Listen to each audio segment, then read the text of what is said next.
কোথায় আছে কিছু না জেনে কোনো কাজ করতে নেই। আমরা সেই ১ মাস ধরে একটা বাঁক বানাচ্ছি বাবা তারকনাথের মাথায় জল ঢালতে যাবো বলে।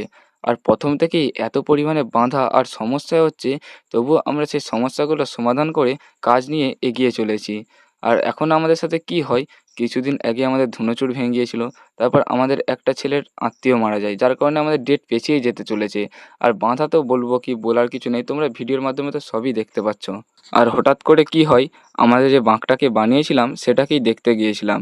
যেহেতু আমাদের বাঁকের একদিকটা বাঁধা ছিল, আরেকদিকটা বাঁধা থাকেনি, আর ওই দিকটাতেই ঘুণ ধরে গিয়েছে।